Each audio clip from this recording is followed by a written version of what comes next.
வீட்டை விட்டு வெளியே வந்தா பூனை குறுக்க போயிடுச்சு, தலையில அடிச்சுட்டான்.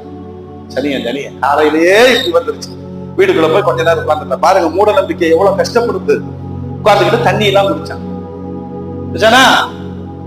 இது இவனோட அதாவு. இது பூனை குறுக்க போயிருச்சு. இந்த பூனை என்ன பண்ணுச்சுன்னா எலிய துரத்துக்கு போச்சு. அசர் வரைக்கும் எலி கிடைக்கல.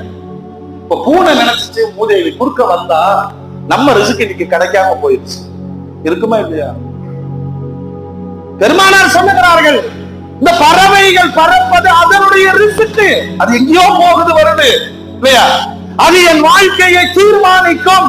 நான் சொல்றேங்க, இந்த மூட நம்பிக்கைகள் சிக்கி கொண்டவர்கள் அவ்வளவு இயல்பாக அவங்களால வாழ முடியாது. அவங்களுக்கு தூக்கம் வராது. அவங்களுக்கு சீக்கிரம் நோய் வந்துடும். எவன் செய்வன வச்சிருப்பானா? சபருடைய மாதத்தில் எந்த பேடையும்